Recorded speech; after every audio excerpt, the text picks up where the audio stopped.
કેટલાક લોકો બિઝનેસ કરે છે, કેટલાક લોકો પ્રોડક્ટ વેચે છે, પણ કેટલાક લોકો માર્કેટના રૂલ્સને ચેન્જ કરે છે. કોઈ રૂબરૂ આવ્યા હોય તો એને જે વસ્તુ રીલમાં હોય ને એ જ આપણે રિયલ આપી, અને કોઈ એમ કે વસ્તુ રીલમાં છે અને અહીંયા હાજર નથી તો એની પ્રોડક્ટ આવું બિલકુલ ફ્રી આપી દો. આપણી સાથે જોડાયેલા છે એવા બે યુવા ફાઉન્ડર્સ જે ઇલેક્ટ્રોનિક માર્કેટમાં એને એક અનોખું મોડેલ તૈયાર કર્યું છે. ટેકનોલોજી પહેલેથી તમને આવડી ગયો હવે એમ. તો અત્યારે હું આગળથી માલ જોઈને તો હું તમને કહી દઉં કે આ ફ્લિપકાર્ટનો છે, એમેઝોનનો છે, રિલાયન્સ છે, આટલા ટકામાં ડેમેજ છે, મને અગાઉથી આઈડિયા આવી ગયા. જ્યારે લોકો અમેઝોન, ફ્લિપકાર્ટ અને ઓનલાઈન ઓફરની રાહ જોતા હોય છે, ત્યારે આ બે ભાઈઓ વર્ષના 365 દિવસમાં 10% થી લઈને 50% સુધીના ડિસ્કાઉન્ટમાં પ્રોડક્ટ ઉપલબ્ધ કરાવે છે. ધન, ધીરજ અને બુદ્ધિ ત્રણેય વસ્તુ હોય ને ત્યારે જ આ ધંધો કરે, હું એવું માનું છું એમ. કારણ કે મારા અનુભવ પ્રમાણે તમને કહું ને, ગોંડલથી લઈ અને એની જર્નીની શરૂઆત કરી છે અને અત્યારના હજારો ગ્રાહકોના ટ્રસ્ટેબલ પાર્ટનર બન્યા છે.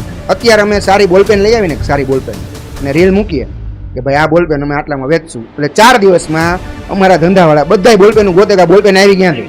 તો ચાલો મળીએ કિંગ મ્યુઝિકના ફાઉન્ડર બ્રધર્સ સાથે, મિસ્ટર રક્ષિત અને સ્મિત વાડોદરિયા સાથે. કિંગ મ્યુઝિકમાં આવે એટલે એને ભાવ કરાવવાનો અંદરથી જ મન ન થાય કાંઈ તેનું ભાવ કરાવું, કેમ કે ભાવ જ એવા કીધા હોય. સૌથી વધારે ગ્રાહકો છેતરાતા હોય ને એસી અને ટીવી. કસ્ટમર સૌથી વધુ કઈ ભૂલ કરે છે ઇલેક્ટ્રિક આઇટમ્સ ખરીદતી વખતે? અને સસ્તું જોઈને જાય એ તો પેલા છે. તો રક્ષિતભાઈ અને સ્મિતભાઈ, તમારું સ્વાગત છે અમારા પોડકાસ્ટમાં, રાજકોટના 7 પોડકાસ્ટમાં. તો ફર્સ્ટ મારે તમને એ પૂછવું છે કે કોઈ પણ બિઝનેસ આપણે સ્ટાર્ટ કરીએ તો આપણે પહેલા એની બ્રાન્ડિંગ વિશે એની સ્ટોરી હોય છે કે આપણે કયું નામ રાખવું છે. તો કિંગ મ્યુઝિક પાછળની સ્ટોરી શું છે કે કેમ કિંગ મ્યુઝિક જ રાખ્યું? કિંગ મ્યુઝિક પાછળની સ્ટોરી એવી છે, આજથી તમે સમજો ને 16-17 વર્ષ પહેલા જ્યારે સીડી ડીવીડી આનો જમાનો. અત્યારે જનરલ હું બિઝનેસ કરું છું, એમાં મ્યુઝિક લેવલ કાંઈ છે જ નહીં. હું ફ્રીજ, ટીવી, એસી, વોશિંગ મશીન વેચું છું. તો ત્યારે આપણે ડીવીડી ભાડે આપવાનું ના બધું કામ કરતા નાના લેવલથી. એટલે એ ટાઈમમાં જ આપણે બેઠા બેઠા નક્કી કર્યું કે હું નામ રાખશું, તો કે કિંગ મ્યુઝિક. બસ તે દિવસથી આ 16-17 વર્ષથી અમે એ જ નામ પકડી રાખ્યું. પછી તો આપણે વાત કરીએ કે આજના લોકો તમને ડિસ્કાઉન્ટ કિંગ તરીકે ઓળખે છે, પણ હું તમને શરૂઆતમાં લઈ જાઉં કે શરૂઆતમાં કેવી સિચ્યુએશન હતી અને અત્યારના તમે ડિસ્કાઉન્ટ કિંગ તરીકે કેવી રીતના પૂછો, એ સફર કેવી રીતના તમે કહે કે સફર અમારી તમે સમજો સીડી ડીવીડી મેં તમને કીધું ત્યારે અમે બસમાં અમદાવાદ રિલીફ રોડ ઉપર જનરલ અત્યારે ત્યાં છે જ માર્કેટ, ત્યાંથી અમે સીડી ડીવીડી પ્લેયર, વીસીડી પ્લેયર આવું બધું બાય કરતા. ધીમે એનો ક્રેઝ ઓછો થતો ગયો, મોબાઈલમાં થોડું વધી ગયું એટલે એ બધું ઓછું થતું ગયું. કીધું કરવું શું આપણે, એમ ધંધો તો ચાલુ રાખવો જ જોઈએ, કારણ કે ધંધો તો બંધ નહીં થાય. પછી ધીમે એક બે પીસ કરીને હું જોતો કે સસ્તા બધા વેચે છે, એક બે પીસ એવી રીતે ગોઈતા એમ કે સસ્તા ક્યાંથી મળે. એ ટાઈમમાં મને એક વાત ક્લિક થઈ કે અહીંયા આપણે ક્રેઝ નથી, પણ આઉટ ઓફ સ્ટેટમાં બધે એમેઝોન, ફ્લિપકાર્ટના જે વેરહાઉસ છે એની રિટર્ન ઇન્વેન્ટરી આવે છે. હવે મેં બહુ મતીને મારી રીતે બધા છેડા કરીને જોયું કે એની રિટર્ન જે ઇન્વેન્ટરી આવે છે તો એ પૂરા પૈસામાં તો જાતી નથી. એનાથી અમે 4-5 વેરહાઉસ જેમ 6-8 મહિના બધાને મળ્યો, આ છે તે છે બધું કર્યું. એ ઉપરથી નક્કી થયું મને કોકે માલ મળે મને. પછી અમે ફર્સ્ટ ટાઈમ અહીંયા ચાલુ કર્યું અને ધીમે એમ આગળ વધતા ગયા. તમે જ્યારે તમારી આ બ્રાન્ડ મતલબ કે તમે ચાલુ કર્યો બિઝનેસ, ત્યારે તમને પહેલું કસ્ટમર યાદ છે કે પહેલું કસ્ટમર કોણ હતું અને પહેલી તમારી ઇન્કમ કેટલી હતી? પહેલી ઇન્કમની હું તમને વાત કરીશ. મારું પહેલું કસ્ટમર ગોંડલથી 60 કિલોમીટર આગળ હતું. આપણે ટીવી લીધું હતું ને 43 ઇંચનું. અમે 19,000 રૂપિયાનું ટીવી લીધું અને 26,000 રૂપિયામાં વેચ્યું. એ ટાઈમમાં 6,000 નફો એક ટીવીમાં. અમે સ્પેશિયલ 60 કિલોમીટર ગાડી લઈને પહેલાં એકવાર ગયા, ત્યાં ગયા. અલ્ટો ગાડી હતી અમારી પાસે, અલ્ટો ગાડી લઈને અમે ત્યાં ગયા. પછી અમે પહોંચ્યા, લાઇટ વહી ગઈ. અમે સવારે 1-1.5 વાગે ત્યાં પહોંચ્યા હતા, બપોરે સાંજ સુધી બેઠા. બીજા દિવસે પાછા ગયા ખાલી ટીવી ફિટિંગ કરવા માટે. આ અમારો પહેલો કસ્ટમર એમ. હા, પહેલી કમાઈ 6,000 રૂપિયા હતી અમારી. ધીમે આગળ વધ્યા. ઈ કોમર્સ પ્લેટફોર્મની વાત કરીએ કે ભાઈ અમેઝોન છે, ફ્લિપકાર્ટ છે, એ કરોડો રૂપિયા માર્કેટિંગમાં સ્પેન્ડ કરતા હોય છે, તો તમે એ પ્લેટફોર્મ કરતા સસ્તું કેવી રીતના આપો છો? અમે એની રિટર્ન ઇન્વેન્ટરી લઈએ છીએ. પ્લસ અમે પહેલેથી જ એક રૂલ્સ રાખ્યો હતો કે આપણે કોઈથી ભટકાવાનું નહીં. કોઈ પણ માલ છે જો આપણને ખબર નથી પડતી, આપણને નબળો માલ આવી ગયો તો આપણે વેચવો જોઈએ. મારી પાસે હાલની તકે 20 લાખ રૂપિયાનો ભંગાર પડ્યો છે. 20 લાખ રૂપિયાનો ભંગાર મારી પાસે 2 ગોડાઉન છે, એ મેં રાખ્યા છે. હું એમાંથી જ શીખવો છું આ ધંધો આખો એમ. એટલે મેં એક સ્ટ્રેટેજી પહેલેથી અમને આવડી ગઈ હવે એમ. અત્યારે હું આગળથી માલ જોઈને હું તમને કહી દઉં કે આ ફ્લિપકાર્ટનો છે, એમેઝોનનો છે, રિલાયન્સ છે, આટલા ટકામાં ડેમેજ છે, મને અગાઉથી આઈડિયા આવી જાય.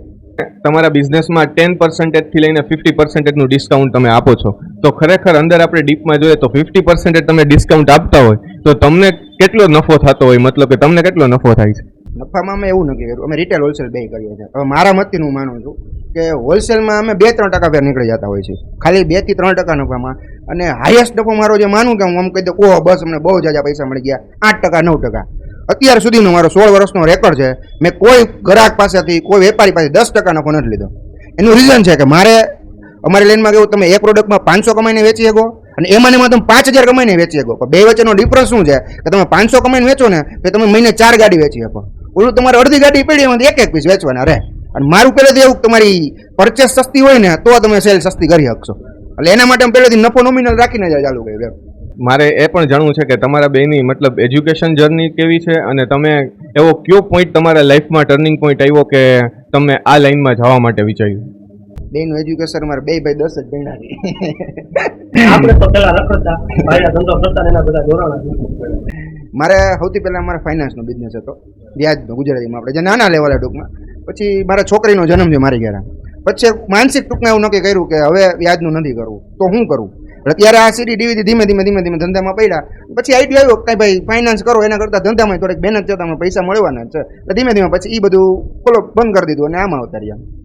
હવે મારે એ જાણવું છે કે ઇલેક્ટ્રિક આઇટમ્સમાં જ્યારે કસ્ટમર આવે છે, ઇલેક્ટ્રિક આઇટમ્સ ખરીદે છે, તો એવી કઈ આઇટમ છે કે જેમાં ગ્રાહકને મતલબ છેતરાવાનો ચાન્સ વધારે રહે? એવું સૌથી વધારે ગ્રાહકો છેતરાતા હોય ને તો એસી અને ટીવી. ટીવીમાં એવું છે કે ઓરિજિનલ છે ડુપ્લિકેટ છે બધા કસ્ટમર નથી ઓળખી શકતા. હજી હાલની તકે આવું હાલે જ છે ને. આપણે અમારી લાઈનમાં અમને ખુદને પણ ઘણી વાર એવું થાય છે કે તમે બોક્સ પેક બધું જો ઓકે છે, તમે ઘરે આવીને ચાલુ કરો પછી તમને ખબર પડે કે ઓહ આ તો ડુપ્લિકેટ બની ગયું. એસીમાં સેમ એવું છે કે એસી ડેમેજ એસી બધા પ્રેસ કરીને વેચે, સસ્તા એસી જે આપે છે બધા, તો એ કેવું છે કે ભાઈ કંપની સેકન્ડ એવા બોક્સ ડેમેજમાં આવ્યા છે તો એ ફ્રેશ કરીને વેચે જ છે. પ્લસ કાંઈ વેચવા વાળાને ખબર નથી હોતી. અમુક જે મારી પ્રોડક્ટ છે મને આઈડિયો છે, મારા ઘણા વેપારી હું છું, એ બિચારો હજી નથી ખબર પડતી એમને એમ કે ભાઈ ઓરિજિનલ છે, ડુપ્લિકેટ છે, આ કંપની છે, કેમ વોરંટી આપે છે, કેમ મારે જોવું. તો આમાં સૌથી વધારે લોકો છેતરાય છે. તમારા દુકાનમાં કોઈ પણ કસ્ટમર આવ્યું અને એને એક એવી ડીલ તમે આપી કે એને એટલો ફાયદો થયો કે તમને પણ વિશ્વાસ ના આવે કે એને એટલો ફાયદો થયો છે, એવું કંઈ તમારે થયું હોય તો શેર કરો કંઈ. એલજી નું એસપીએસ આપણે લીધું 65,000 હું લઈને 51 મળે, 1 લાખ સમથિંગ એની ઓનલાઈન એમઆરપી ભાવ હતો અને મેં કંઈક 65,000 માં લીધું હતું અને ગ્રાહકને 55,000 માં આપ્યું હતું. એનો આખો આનંદ અલગ હતો અને ગ્રાહકની ખુશી આખી અલગ હતી, મુમેન્ટ આખી બહુ અલગ જ હતી. એ કસ્ટમર નાનો કસ્ટમર હતો અને એને એવું હતું કે ભાઈ લેવું તો સાઈડ બાય સાઈડ, એને નવું મકાન બનાવ્યું હતું બિચારા. રાજકોટના જ હતા ને કસ્ટમર, રાજકોટનું જ કસ્ટમર હતું, પણ એને એમ જિંદગીમાં કે મારું એક સપનું છે મારે લેવું છે સાઈડ બાય સાઈડ. બે કબાટ વાળું પૂછ્યું એને સાઈડ બાય સાઈડમાં નથી, કબાટી કે મારા લેવો છે ફ્રેન્ડ. એટલે એમાં 65 નું લઈને 10,000 નુકસાની કરીને કસ્ટમરને આપ્યું હતું. અને આજે એ કસ્ટમર થકી બહુ જાજા કસ્ટમર આપણે મળ્યા. અમારે તમને એ પૂછવું છે કે રાજકોટના કસ્ટમર અને બીજા રાજકોટ બહારથી તમારી પાસે જે કસ્ટમર આવે એમાં શું ડિફરન્સ હોય? મતલબ કે રાજકોટના કસ્ટમરમાં કંઈ સ્પેશિયલ નેગોશિએશન સ્કિલ હોય કે શું હોય? અમારા ભાવ જોવે ને એટલે કોઈને ભાવ કરાવવાની પેલા તો ઈચ્છા જ ન થાય. એ માર્કેટમાં જોઈને હોય, મોલમાં જોઈને હોય, શોરૂમમાં અને કિંગ મ્યુઝિકમાં આવે એટલે ભાવ કરાવવાનો અંદરથી જ મન ન થાય કાંઈ તેનું ભાવ કરાવું, કેમ કે ભાવ જ એવા કીધા હોય એટલે ભાવ કરાવવાની જરૂર જ ન પડે. તમે તમારી લાઈફમાં અને તમારા બિઝનેસમાં સૌથી મોટો રિસ્ક ક્યારે લીધો? તમને એવું થયું કે યાર કે આ રિસ્ક લેવાઈ ગયો છે મોટો, કે કાંઈ એવી વસ્તુ કાંઈ થઈ હોય તો શેર કરો. તમને કહું ને, ગયા વર્ષે જ 11મા મહિનામાં મારે એક ફ્રેન્ડ છે, એ થોડો ખોલવાઈ ગયો હતો. મેં એને 1 કરોડ રૂપિયા આપ્યા, એ એને ન આપ્યા મને પાછા, ખોટા કર્યા મારા પૈસા. હવે એ મેં પૈસા એને આપ્યા હતા ને, એ ખરેખર મેં એને આપ્યા હતા કે ભાઈ 15-20 દિવસ 25 દિવસ તું આમાંથી નીકળી જાય એટલે મને પાછા આપી દેજે. એ કરીને મેં મારામાંથી પૈસા આપી દીધા. ક્યું કેવું, એવડા પૈસા મેં ધંધામાંથી આપી દીધા ને એટલે મારે જે માલ લેવાના અંતે બધા પૈસા તો એ સાયકલ અટકી ગઈ. ગયા રક્ષાબંધનના દિવસે એ ભાગી ગયો ભાઈ, જે કંઈ પૈસા મારા લેવાના હતા. એટલે મને મહિનો 1.5 મહિનો પછી રિયલાઇઝ થઈ ગયું કે આ પૈસા આવવાના નથી. હવે શું કરું? કારણ કે એક રાતમાં 1 કરોડ રૂપિયા નુકસાની મારા માટે મોટી હતી. થોડોક ટાઈમ હોય તો અલગ છે. એક જ રાતમાં મને ખબર પડી કે આ પૈસા ખોટા થયા છે. એ ટાઈમમાં મેં નવી 60 લાખ રૂપિયાની લોન કરી અને પાછો મેં ધંધો ચાલુ કર્યો. અને ભગવાનની દયાથી અત્યારે મેં સ્ટેબલ છે બધામાં. વાત કરીએ અત્યારના લોભાવણી ઓફરની, કે હું કેટલી વાર રીલ્સમાં જોતો હોય કે આ સ્કીમ છે અને ઓલી સ્કીમ છે, પણ એકચ્યુઅલમાં આપણે ત્યાં જઈએ તો એ પ્રકારનું કંઈ હોતું નથી. તો તમે આવી સ્કીમ આપો છો કે તમે જે કહો છો એ જ વસ્તુ થાય છે? આપણે જે રીલમાં બતાવીને એ જ રિયલમાં આપી છે. હા, રીલ અને જે રીલ છે જે આપણે રિયલ કસ્ટમરને કહી છે. કસ્ટમરનો કોલ આવે તો એને બધી માહિતી પૂરી કરી પછી રૂબરૂ બોલાવીને, જો કોઈ રૂબરૂ આવ્યા હોય તો એને જે વસ્તુ રીલમાં હોય ને એ જ આપણે રિયલ આપી. અને કોઈ એમ કે વસ્તુ રીલમાં છે અને અહીંયા હાજર નથી તો એની પ્રોડક્ટ આઉટ બિલકુલ ફ્રી આપી દે. પાછળ દેખાય કે હવે આમાં આ નહીં આવે ને આમાં જીએસટી નથી ને રીલમાં ખાલી દેખાડે કે 10,000 રૂપિયામાં એસી, પણ ત્યાં જાવ ને પછી બહુ જાજા ભોપાળા નીકળેવા છે. તમારે આ દેવાનું, ફલાણું દેવાનું, ઢીકું દેવાનું, આપણે નથી કરતા. 28,000 માં દેવું હોય તો રીલ આપણે 28,000 ની જ બનાવી. કોઈ ટૂંકમાં પાછળથી છુપા ખર્ચ કાઢવા કે એવું કાંઈ નહીં. કસ્ટમર સૌથી વધુ કઈ ભૂલ કરે છે ઇલેક્ટ્રિક આઇટમ્સ ખરીદતી વખતે? સૌથી પહેલા તો એનું manufacture, star rating, brand original છે કે ડુપ્લિકેટ, ઘણી એવી ભૂલ કસ્ટમરથી થઈ જાય અને સસ્તું જોઈને જાય એ તો પેલા છેતરાય છે. એક વસ્તુ છે ભાઈ કે 30,000 ની સમથિંગ એક વસ્તુ છે, તો 30,000 કદાચ માર્જિન હોય 5,000 રૂપિયા, તો એ તમને 30,000 ની વસ્તુ તમને 27,000 26,000 મળે તો ઓકે છે. હવે સાઈડ બાય સાઈડ ફ્રીજનું તમને એક્ઝામ્પલ આપું. અમારી લાઈનમાં આવે વોશમાલ. વોશમાલ એટલે શું? ફ્રીજ છે, વોશિંગ મશીન છે, હોય જૂના છે, વાપરેલા, એને કલર કરે, અંદરથી આખું ધોઈ અને વ્યવસ્થિત કરે. તમે બહારથી જોવો ને તો હું ધંધો કરતો મને ખબર છે, પણ તમે જોવો ને તો તમે એમ કહો કે આ નવું જ છે, ખરેખર જૂનું જ હોય. આવો માલ અમુક વેપારીઓ છે જે લઈ આવે છે અને વેચે છે કસ્ટમરને ન્યૂ કઈ, પ્લસ કંપની એમાં વોરંટી આપતી જ નથી, તો આ લોકો પોતાની વોરંટી આપે છે અને વેચે છે. અને 10 વર્ષ બંધાવવાનું પણ 4-5 વર્ષે તો નીકળી જવાનું. અને અમારા ધંધાની એક ખાસિયત છે કે મારી ભેગા જેટલા અમને ઓળખે છે ને બધા એકવાર તો ટ્રાય કરી શકે. આગેથી ડુંગર રણિયામણું ન કહેવાય, એ અમારા ધંધામાં લાગુ પડે. તમે બેહો એટલે તમને એમ થાય ઓહ આ લોકો એક દાગીને 2,000 રૂપિયા કમાણા, 20,000 નો દાગીનો હોય તો 1,500-1,700 રૂપિયા કમાણા, દિવસનો કે આટલો માલ વેચાય છે. પણ એ બધી તમને ખબર ક્યારે પડે? તમે 20 લાખ રૂપિયાનો માલ લીધો, 20 લાખનો માલ તમારે ઉતરે ને એટલે 14-15 લાખ માલનો 14-15 લાખનો માલ રહ્યો ને એ તમારે સમજો ને કે ઇન્સ્ટન્ટ 5 દિવસમાં વેચાઈ જાય. વાહે 5-6 લાખનો માલ છે ને એ પડ્યો રહે. હવે થાય કેવું? તમને એમ થાય ઓહ આપણું તો હાલી જ ગયું છે. તમે થોડાક આડા વર કરીને બીજી ગાડીમાં સેમ સિચ્યુએશન આવી જાય, 3-4 ગાડી તમે ઉતારો પછી તમને ખબર પડે કે આ તો ગઢનું વાંહે પીટ થઈ ગયું બધી. પાછળ તમારે ગોડાઉન બરોબર પાઘડીનો વડ છેડે આવે. અમારા ધંધામાં હું નામ તો નથી દીધો પણ અમારે ત્યાં રોડ છે, એ રોડ ઉપર 14 વર્ષ થયા મારા, ટૂંકમાં 16 વર્ષ થયા અમારે. એ એક જણો થાય, એ 2-4 મહિના વર્ષ દિવસ ટકે ફરી બંધ કરી દે, વળી પાછો નવો ડેમેજ વાળો થાય, વળી પાછો એ 2 વર્ષ 1.5 વર્ષ બંધ થઈ જાય. હજી હું એ રોડ ઉપર માલ આપું છું આજની ડેટ. ફરતા રહે બધા, કરે બધા, કારણ કે બધાને આગેથી એમ જ લાગે 10-15 લાખ રૂપિયા રોકીએ અને બહુ સારો ધંધો છે, પણ એ છેલ્લે એમાં પાઘડીનો વડ છેડે જ આવે અમારામાં. જો એ તમને નથી ખબર પડતી કે ડેમેજ માલ તમને વધારે બટકી ગયો, તમે 100 પીસ લ્યો તો 3 પીસ એવાય નીકળે કે એનું શું કરવું તમારે વિચારવું પડે. એ બધું સેટિંગ હોવું જોઈએ, તમને આઈડિયા હોવો જોઈએ. અમે નુકસાની કરીને માલ વેચેલો છે. મેં ચેન્નઈથી માલ લીધો હતો, અમને તમને 2 કે 3 વર્ષ પહેલાં તમને ખબર ચેન્નઈમાં પાણી આવી ગયું હતું. હવે મેં માલ લીધો, મેં પાર્ટીને વેચ્યો હતો, ત્યારે જ મારે કંઈક કામ હતું એટલે હું ન કે મેં પાર્ટીને સીધી મોકલી દીધી ચેન્નઈ. પાર્ટી મેં એને કીધું કે તમે પેમેન્ટ નાખી દો. જનરલી વેર હાઉસમાં કેવું તમે પૈસા આપી દો ને પછી એસો આવે, તમારો એસો આવી જાય ને પછી તમારું લોડિંગ ચાલુ થાય. પૈસા તમે ગમે ત્યારે આપી દો, જ્યાં સુધી કંપની એસો ન આપે ત્યાં સુધી માલ ન આવે. એને મેં કીધું તું સવારે પૈસા નાખી દે. હવે એને ટૂંકમાં જે કાંઈ હોય થોડીક આળસ થઈ ગઈ કે એને પેમેન્ટ કર્યું 4 વાગે, એસો એનો આવ્યો 6:30 વાગે. 6 વાગે બધા ડીસી બંધ થઈ જાય, લોડિંગ થાય નહીં ગાડી. રાત્રે વરસાદ આવ્યો, વરસાદ એટલો આવ્યો કે એ માલ રહ્યો ને એ માલે પાણીમાં ડૂબી ગયો. 2 દિવસ ભાઈ મારાથી કોન્ટેક્ટ નહીં, કારણ બીજું તો ચેન્નઈ તો હું કેમ દોડીને તો જઈને આવું, એટલે 1-2 કે 2 દિવસ સુધી મારે કોન્ટેક્ટમાં નહીં. 2 દિવસ પછી ભાઈ મને ફોન કર્યો, મને કે ભાઈ આવી રીતનું આમ થઈ ગયું. જોકે ન્યૂઝમાં આવી ગયું હતું, ખબર તો હતી જ મને એ ખબર હતી ચેન્નઈ, હું કોમ્યુનિકેશનમાં હતો જ નહીં ભેગું. એ ડીલમાં પૈસા આપી દીધા, માલ તો ભરવાનો ફરજિયાત હતો, પલળી ગયો માલ આપણો છે, કારણ કે આપણે પેમેન્ટ આપીને આપણે બિલિંગ કરી લીધું છે. હવે એનો રસ્તો શું કરવો? એનો માલ ફ્રીજ હતા, વોશિંગ મશીન હતા, બધા અડધા ડૂબી ગયા, ડીસી ડૂબી ગયું હતું. એમાં કંપની કઈ મને જવાબ નથી દેવાની, ડૂબી ગયું તો વરસાદના કારણે છે. એમાં મેં મારા પોતાના 2.5 લાખ રૂપિયા નાખીને માલ આપ્યો જ ના. આજે મારો કસ્ટમર છે જ, અત્યારે મારી પાસેથી જ માલ લે છે, પણ એ ટાઈમમાં મેં મારા પોતાના 2.5 લાખ રૂપિયા નુકસાની કરીને આપી દે કે ભાઈ તારે આમાં નુકસાની તો આવશે, એ ફાઇનલ છે, તું તારી રીતે જોડાવી લેજે, મને આટલા તારે કેટલા ઓછા આપવા છે. તો મને ફિગર આપ્યો, મારો નફો નીકળી ગયો, એ ઉપરાંત 2.5 લાખ રૂપિયા ઓછા થતા તેમાં. તો મેં કીધું લઈ જાન ભાઈ, કાલે અત્યારે તું કમાય તો મને બીજા દિવસે દઈશ કમાઈ ને. અને મારી નીચે જેટલા અમારા વેપારીઓ બધા, મારું પર્સનલ પહેલેથી થિંકિંગ, મારી નીચે વાળા બધા કમાય ને તો હું કમાઈ શકું. તમે તમારા ધંધામાં કોમ્પિટિશનને કેવી રીતના જોવો છો? કોમ્પિટિશન અમારા ધંધામાં આ ભાઈ અમારે ઇન્સ્ટા બધું, હું તો ખાલી પરચેસ જ કરું છું, સેલિંગ બધું આ સંભાળે છે, સોશિયલ મીડિયા બધું એ. અત્યારે અમે સારી બોલપેન લઈ આવીને, સારી બોલપેન અને રીલ મૂકીએ કે ભાઈ આ બોલપેન અમે આટલામાં વેચશું, એટલે 4 દિવસમાં અમારા ધંધાવાળા બધા બોલપેન ગોતે કે બોલપેન આવી ગયા છે. અને સોશિયલ મીડિયામાં ઇલેક્ટ્રોનિક લાઇનમાં અમે કરીએ છીએ એનું થયું સમજો ને, આપણે કેટલો ટાઈમ વિડીયો બનાવતા છીએ, મારું જોઈને બધા આવ્યા એમ કેમ તો હાલે. ઘણા હતા એ ટાઈપમાં પણ રેર કે વિડીયો જે કાયમી અપડેટ રહેવું આ છે તે છે. અત્યારે તો બધા થઈ ગયા છે, પણ અમે જયારે કરતા ને ત્યારે અમારે અમુક દાંતે કાઢતા બહુ કરી કે તમે ક્યાં કરો હોય કે આમાં તમારી આબરૂ જાય કે બોલતા આવડતું, એવું એમને કહેવાળા હતા.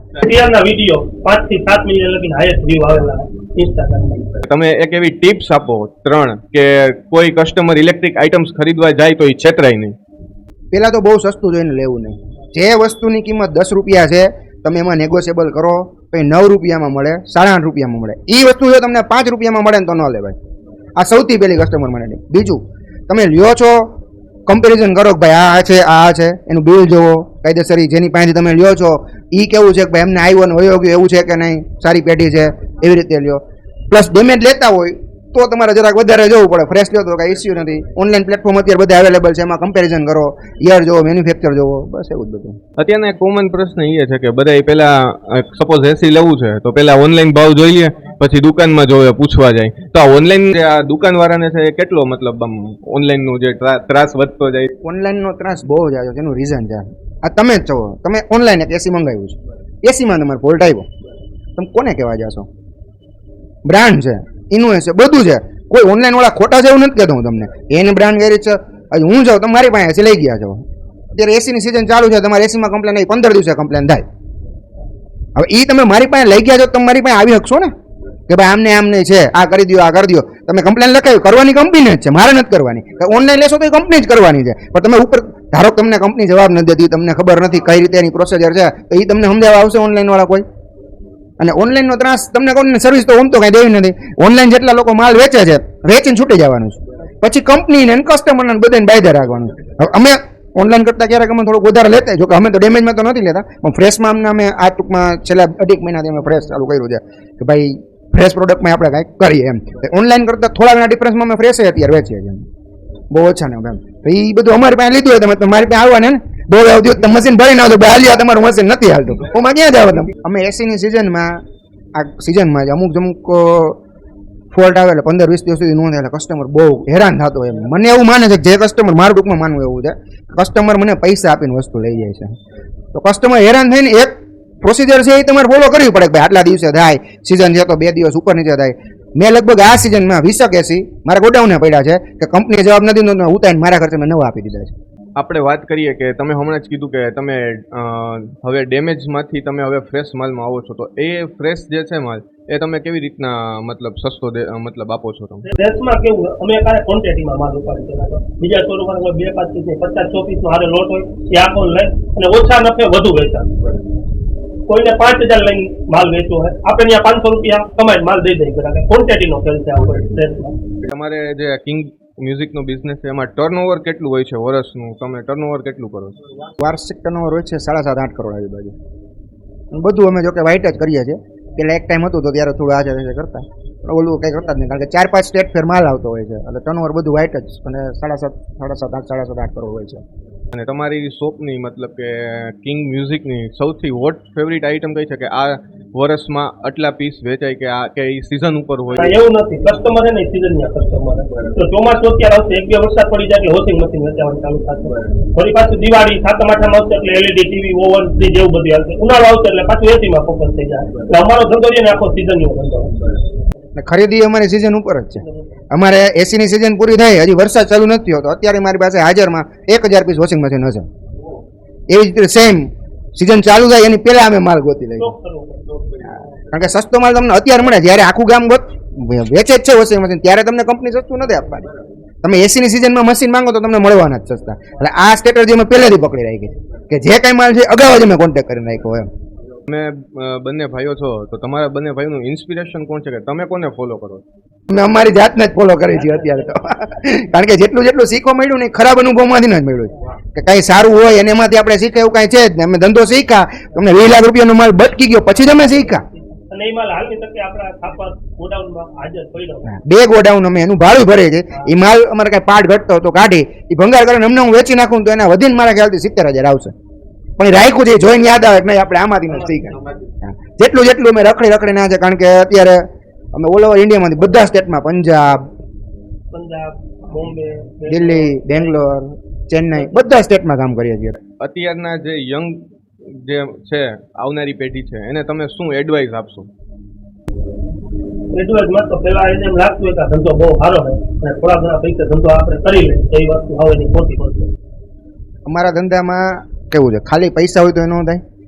ધન, ધીરજ અને બુદ્ધિ 3 વસ્તુ હોય ને ત્યારે જ આ ધંધો કરાય, હું એવું માનું છું એમ. કારણ કે મારા અનુભવ પ્રમાણે તમને કહું ને, મેં કેટલાય જોયા છે. શરૂઆતમાં મેં તમને પહેલાં જ કીધું ને એ રીતે, પહેલાં તમે 20 લાખનો માલ લેવો, 14-15નો વેચાય જ જાય, એ તમને પાઘડીનો વળ છેડે આવે. અને આ નહીં કોઈ પણ ધંધો હોય તમને જેમાં આગેથી એમ દેખાય ને આ ધંધો કરે હું ફટાફટ રૂપિયાળો થઈ જાય છે એ ધંધો હું માનું છું ને ત્યાં સુધી ન કરે. હું જે ભણતો ને એ ટાઈમમાં મારા એક સાહેબ હતા એને મને આ વાત ત્યારે કરેલી 7મા 8મા ધોરણમાં. તમે ક્યાંક બેહો ને તમને એમ લાગે ને કે ઓહો હું આ 2 મહિનામાં તો આમ ને 3 મહિનામાં આમ, ત્યાંથી ઊભું થઈને મુઠ્ઠી વાળીને ભાગવાનું. તમે મહેનત 100 રૂપિયાની કરો ને તો તમને 100 રૂપિયા જ મળે. એ મહેનતમાં તમને જો 500 રૂપિયા મળે ને 100 મહેનતમાં તો એ તમારા બીજા 2000 રૂપિયા લઈને જાય અને જાય.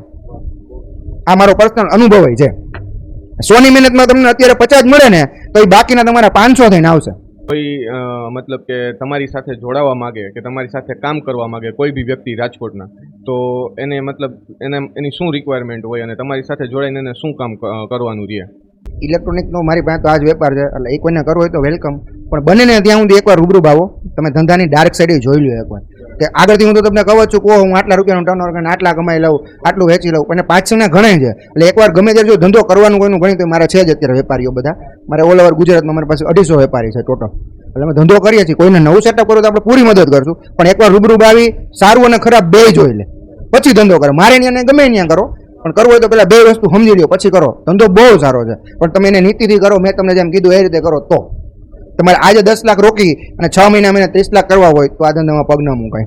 રાજકોટમાં તો સારી જગ્યા એવી છે બધી, તો તમારું બધું સાપર કેવી રીતના છે? આ જે કિંગ મ્યુઝિક સાપર છે તો એ રાજકોટમાં કેમ તમે નથી? મેં તમને જે કીધું ને કસ્ટમરને અમે સસ્તું કેમ આપીએ છીએ. મારી પાસે અત્યારે સાપરમાં 7 ગોડાઉન છે એક જ શેરીમાં. હવે એ ગોડાઉન જો હું રાજકોટમાં ભાડે રાખું ને તો 4 લાખ રૂપિયા રેન્ટ થાય. જે મારે અત્યારે 70-80 હજારના રેન્ટમાં છે. એટલે હું કાંઈ નથી કરતો તો મહિને 3 લાખ રૂપિયા એમને કમાવું. દોડું છું વેચવા હાટું ને વેચે તો મારા છે. પરચેસ મારે કેમ નીચે લઈ આવે? ભાવ કમ્પેરિઝન અમે કોઈ કર્યા જ નથી. અમે જે રીલ બનાવીએ અત્યાર સુધી અમારો રેકોર્ડ છે કે કોઈ ભાઈ 10,000 રૂપિયામાં વેચે છે તો એ વસ્તુ અમે 9,000 રૂપિયામાં વેચીએ. એવું અમે કર્યું જ નહીં. અમે શું કર્યું? પરચેસને કેમ સસ્તી કરવી, ક્વોન્ટિટી કઈ રીતે કરવી, અને પરચેસ તમે જેમ ક્વોન્ટિટી કાપો એમ થવાની જ છે. હું સોશિયલ મીડિયા બ્રાન્ડિંગની વાત કરવા માંગુ છું કે અત્યારના કોઈ બી બિઝનેસ હોય તો અત્યારના ઇન્સ્ટાગ્રામ ઉપર સોશિયલ મીડિયા ઉપર બહુ એક્ટિવ રહેવું પડે છે. તો તમારી સોશિયલ મીડિયા જર્ની કહો કે તમે ક્યાંથી સ્ટાર્ટ કર્યું હતું ને અત્યારના ક્યાં તમે પહોંચ્યા? પહેલા તો આપણે ઘણા એવા ઇન્ફ્લુએન્સર જેની પાસે બહુ એડું કરાયું અને એમાં થતું કેવું એનું હાલતું આપણે 2-5 કસ્ટમર મળી ગયા, વાત પૂરી. આપણો કઈ આગળ ગ્રો ન થતો. એ મારા પર્સનલ આઈડી હતું, એમાં 160-70 ફોલોવર હતા. એમાં ધીમે ધીમે આપણે વિડીયો મૂકવાનું ચાલુ કર્યું તો શરૂઆતમાં બધાના રિએક્શન હતા કે આ નો સારું લાગે, તમને બોલતા ન આવડે ને આટલા ફોલોવરમાં કઈ થાય નહીં. એમ ધીમે ધીમે ચાલુ કર્યું. અત્યારે ફેસબુકમાં અમારે કિંગ મ્યુઝિક સાપરમાં 24 છે અને ઇન્સ્ટાગ્રામમાં 20 પહોંચવા આવ્યા છે.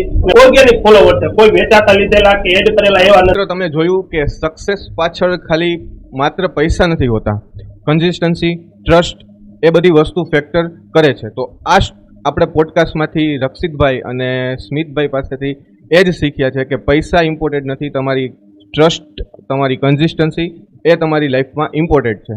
તો અવાજ પોડકાસ્ટ જોવા માટે રાજકોટના સાધને ફોલો કરો.